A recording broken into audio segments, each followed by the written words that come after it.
आप भी सोच रहे होंगे कि मैं ये शुरुआती हंसी के साथ क्यों कर रहा हूँ या क्यों हंस रहा हूँ। दरअसल अभी अभी जब मैंने सोचा कि वीडियो बनाऊँ, ये वीडियो रिकॉर्ड करूँ, तो एक कहानी मुझे याद आ गई। और कहानी कुछ इस तरह से थी। ये कहानी क्या हकीकत है। हम गांव के रहने वाले हैं, देहात के रहने वाले हैं, वहाँ बचपन बीता है, आना जाना आज भी गाँवों के साथ बना हुआ है। तो एक बार क्या हुआ कि गांव के चौधरियों में और छोटी जात वालों में एक बार झगड़ा हो गया। चौधरी सरपंच थे और झगड़ा इस बात पर हुआ कि चौधरी अपनी बड़ी जात वालों के जो इलाके थे, जो मोहल्ले थे, जो भी बजट आता था पंचायत का, उसमें सब काम करवा लेते थे और छोटी जात वालों को वो नेग्लेक्ट करते रहते थे। जब भी वो कहते कि भाई हमारा नाली बननी है या कुछ काम होना है, सड़कें बननी हैं, उन्होंने कहा हाँ अभी बजट आएगा तो अभी आपको भी उसमें शामिल करेंगे और आपका भी काम करवाएंगे। और इस तरह से बरसों बरस तक मतलब ये हुआ कि वहाँ पानी भर जाता था, बरसात में जो है नाली और सड़क का पता नहीं लगता था और काफ़ी जो है इस तरह की दिक्कतें वो आ गई। और एक एक बार जो है वो झगड़ा हो गया एक बार पंचायत में, और झगड़ा इतना बढ़ गया कि छोटी जात वालों का पारा जो है वो एकदम हाई हो गया और उन्होंने जो है वहीं मारपीट शुरू कर दी। और मारपीट भी क्या कि चौधरियों ने जो है छोटी जात वालों पे हाथ उठाया और उन्होंने जो है वहीं पे अपना जो है और सिर फुटअव्वल हो गया और ज़बरदस्त एक दूसरे के सिर फोड़े गए, कपड़े फटे और चोटें वोटें आईं। और साहब हाल ये हुआ कि चौधरी पिट गए बड़ी बुरी तरह से। और उसके बाद जो है लोगों ने बीच बचाव करवा दिया और उसके बाद जो है सब किसी तरह से अपने अपने घर चले गए। लेकिन चौधरियों को चैन कहाँ था। अब वो कहने लगे कि हम छोड़ेंगे नहीं, हम मार डालेंगे, हम ये करेंगे, हम वो करेंगे। उधर से भी जो है चुनौती आ गई कि भाई इस बार जो है हम अपना सरपंच का कैंडिडेट खड़ा करेंगे और सारे काम तुम अपने करवाते हो इस बजट में, और इस बार जो है हमारा सरपंच होगा, हम सारी दूसरी जात वालों को भी मोबिलाइज करेंगे और हम अपना कैंडिडेट उतार करके और जो है वो जितवाएंगे। चौधरी थोड़े घबरा गए। उन्होंने कहा कि यार ये तो सत्ता हाथ से निकलती नज़र आ रही है। तो उन्होंने मैसेज भिजवाया, कुछ इस तरह के मीडिएटर थे, कुछ चौधरियों के मुंह लगे चमचे कि जाओ भाई उन्हें कहो कि बातचीत करेंगे, जो कुछ हुआ ठीक है, अब बातचीत से मसला सुलझा लेते हैं। वहाँ पर गए, उन्हें मनाया, लेकिन वो मानने को तैयार नहीं थे। उन्होंने कहा नहीं, आप काम शुरू करवाओ पहले, तब हम बातचीत को आएंगे। कहले ये कैसे हो सकता है, बातचीत के लिए आना पड़ेगा और बातचीत करके मसला सुलझाओ और उसके बाद हम जो है आपके इलाके का कॉन्ट्रैक्ट जो है वो निकालेंगे, ठेकेदार से कहेंगे कि यहाँ काम शुरू करवा देगा और उसे भेजेंगे अपना, और वो अप्रूवल होगा और उसके बाद कहता है नहीं पहले तो काम शुरू होगा। वो पड़ गए। अब चौधरियों ने बड़ा दमखम दिखाया, मीडिएटर भी थोड़े से इधर की उधर, उधर से उधर, उधर से उधर, वो करते कराते वो भी परेशान हो गए। चौधरी भी नहीं मान रहे हैं, वो भी नहीं मान रहे हैं।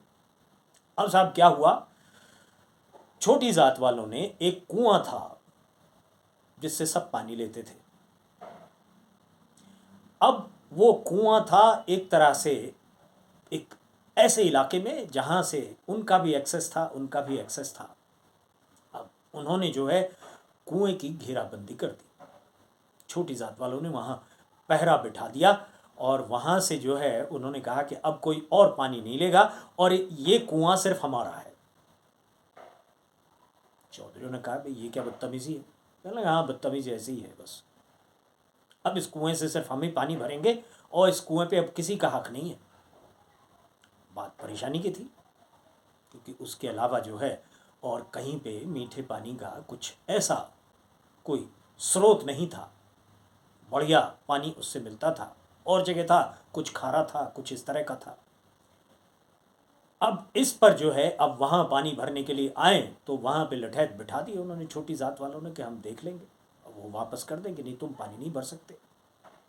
अब साहब फिर मीडिएटर जो है फिर बीच में आ गए। उन्होंने बीच बचाव करने की कोशिश की, कहता नहीं, अब कुएं को हम तब छोड़ेंगे जब काम शुरू करवाओगे। काम कैसे शुरू करवाएं कि भाई वो तो बजट जाएगा, वो कहता हम कुछ नहीं जानते, इतने सालों तक आप काम करवाते रहे अपने इलाके में, हमने कुछ नहीं कहा, हमें बेवकूफ़ बनाते रहे, अब तो काम शुरू करवाना पड़ेगा। बात ठन गई, वो नहीं माने, झगड़ा बढ़ गया। अब चौधरियों ने क्या किया कि जो लठैत वहां बैठे थे अपने लोगों से रात को उनको किडनैप करवा लिया। वो किडनैप हो गए, छोटी जात वाले फैल गए, ये क्या बदतमीजी है, हमारे जो लठैत है वही किडनैप हो गए, और उन्होंने उनको बांध बांध के अपना वो डाल दिया बेसमेंट में कहीं तहखानों में। अब साहब मसला बढ़ गया और छोटी जात वालों ने अब ये ऐलान कर दिया कि भाई हम तुम्हारे खेतों में, तुम्हारे घरों में, तुम्हारे कोई काम नहीं करेंगे, ना तुम्हारे खेतों में काम करेंगे, ना घरों में काम करेंगे, और हमारा तुम्हारा कोई रिश्ता नहीं है, और ये बात यहीं ख़त्म हो गई, और कुएं से तुम पानी भर नहीं सकते। अब तो उन लोगों को छोड़ोगे, माफ़ी मांगोगे, काम शुरू करवाओगे, तभी जाकर हम मानेंगे। इधर चौधरियों ने आसपास के गांव वालों पे भी दबाव डालना शुरू कर दिया कि इनसे कोई काम न ले, और जिन ठेकेदारों के यहाँ मजदूरी करते थे उन सब पे भी दबाव डालना शुरू कर दिया, इनसे जो है काम नहीं करवाना है। बहरहाल वो झगड़ा ऐसे ही ज्यों का त्यों बना रहा।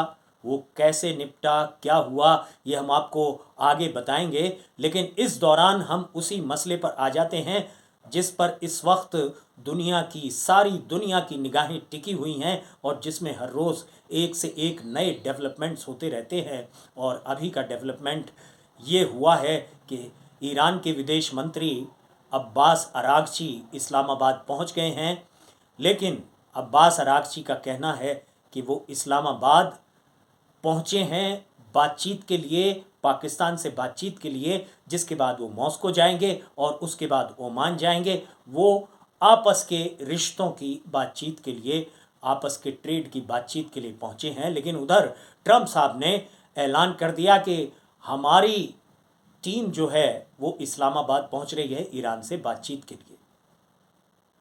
उनके दामाद जेयर्ड कुशनर और डेविड विटकॉफ जो उनके विदेश मंत्री हैं, वो बातचीत के लिए इस्लामाबाद पहुंच रहे हैं। ईरान ने कतई इनकार किया है कि वो किसी अमेरिकी प्रतिनिधिमंडल या किसी अमेरिकन से बातचीत नहीं करेंगे, लेकिन ट्रम्प साहब का यही कहना है कि वो उनके जो रिप्रेजेंटेटिव्स हैं वो बातचीत के लिए इस्लामाबाद पहुंच रहे हैं। अब साहब जब ईरान मना कर रहा है कि बातचीत करेगा नहीं, तो फिर बातचीत किससे करेंगे? और सवाल ये भी है कि वॉशिंगटन से और पाकिस्तान पहुंचने में तकरीबन 16-17 घंटे लगते हैं, और ईरान से पाकिस्तान पहुंचने में करीबन 3 घंटे। वो पहुंचकर बैठे हुए हैं, और हो सकता है कि जब तक वो पहुंचे तो अब्बास अरागची वहाँ से रवाना भी हो जाएं। तो ट्रम्प साहब ने फिर क्यों कहा कि हमारा प्रतिनिधिमंडल बातचीत के लिए पहुंच रहा है? अब ये भी एक बहुत अहम मसला है। कल जब उन्होंने ऐलान किया तो उन्हें मालूम था कि शेयर बाज़ार जो है वो कैसा बिहेव करेगा, यानी कि ट्रम्प शेयर बाज़ार को खुश करने के लिए स्टेटमेंट्स देते हैं, वो बेबुनियाद बातें कहते हैं, यानी कि उनकी मार्केट बहुत अच्छे तरीके से ऊपर आ गई उनके स्टेटमेंट के बाद। अब उनकी बातचीत होगी नहीं होगी इससे कोई मतलब नहीं है।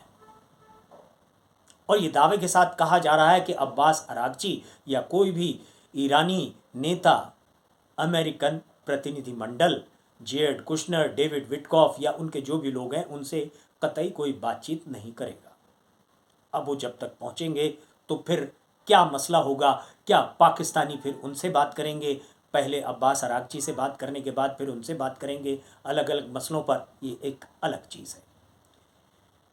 इधर अमेरिका ने चाइना की एक बड़ी रिफाइनरी पर सैंक्शंस लगा दिए हैं। ये रिफाइनरी इरानियन ऑयल खरीदती है और बड़े पैमाने पर क्रूड खरीद के वहाँ से जो है वो डीजल पेट्रोल बनाकर और फिर वो अलग अलग इलाकों में बेचा जाता है, चाइना के लिए भी और दूसरी जगह भी। तो इस बड़ी रिफाइनरी पर सैंक्शंस लगा दिए गए हैं। इसके साथ ही अमेरिका ने 40 वेसल कंपनियों पर, यानी कि वो जहाज जो ईरान के लिए काम कर रहे थे उनकी कंपनियों पर, 40 कंपनियों पर भी सैंक्शन लगा दिए हैं। तो यानी कि ईरान पर पूरी तरह आर्थिक नाकेबंदी की तैयारी जो है अमेरिका कर रहा है, क्योंकि जंग में वो जीत नहीं सका, इसलिए आर्थिक रूप से नाकेबंदी कर रहा है। अब इसका मतलब क्या होगा?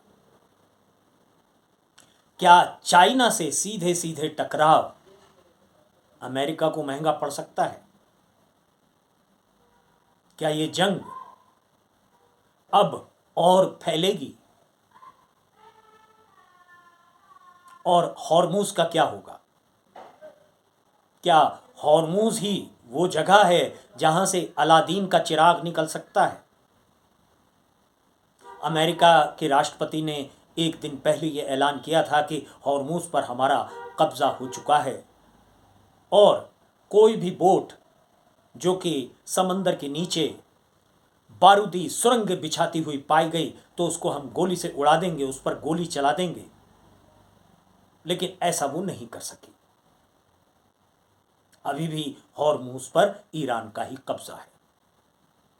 बल्कि ईरान के IRGC की नेवी ने कुछ वेसल्स को पकड़ा, उन्हें अपने कब्जे में लिया। वो पूरी तरह से हॉर्मूज ईरान के कब्जे में है, ईरान के कंट्रोल में है। तो अमेरिकी राष्ट्रपति डोनाल्ड ट्रंप अब इस जंग को आगे बढ़ाने के मूड में लगते तो नहीं है, लेकिन आर्थिक रूप से ईरान पर तरह तरह के सैंक्शंस लगाकर वो ये साबित करना चाहते हैं कि ईरान को हमने आर्थिक रूप से घेर लिया है, और ताकि वो बातचीत की टेबल पर आए। लेकिन ईरान साफ कह चुका है जब तक ब्लॉकेड यानी कि समंदर की नाकेबंदी जारी रहेगी वो कतई बातचीत नहीं करेगा। अब ये मसला कुछ चौधरियों और छोटी जात वालों की लड़ाई और कुएं पर कब्जे के मसले से कुछ मिलता जुलता सा नजर आ रहा है, क्योंकि चीन अब चुप नहीं बैठेगा। चीन की कंपनियों पर प्रतिबंध लगाकर डोनाल्ड ट्रंप अब ये सीधे सीधे संदेश देना चाहते हैं चीन को कि आप ईरान की मदद कर रहे हैं, उसका सामान खरीद रहे हैं, उसका ऑयल खरीद रहे हैं, क्योंकि चीन करीब 80% जो ट्रेडिंग ऑयल में जो ट्रेडिंग होती है वो 80% ईरान का ऑयल वो चीन खरीदता है, चीन उसका खरीदार है। चीन के अमेरिका में राजदूत का कहना है कि अमेरिका को राजनीति के बीच में व्यापार को नहीं लाना चाहिए और वो इसका कड़ा विरोध करते हैं। तो क्या होगा? होगा ये कि हॉर्मूज का मसला और ऑयल का मसला अब और बढ़ता चला जाएगा। ये बैकडोर डिप्लोमेसी, उसके जरिए कुछ मसलों का हल जरूर निकलता नजर आएगा, लेकिन डोनाल्ड ट्रंप कह चुके हैं कि वो ईरान से डील की जल्दबाजी में नहीं है,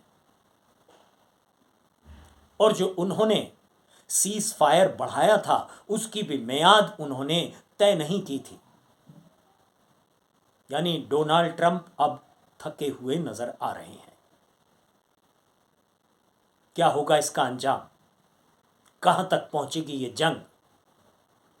ईरान झुकेगा या ईरान पलटवार करेगा? बताएंगे आपको अगले वीडियो में। शुक्रिया, बहुत बहुत शुक्रिया।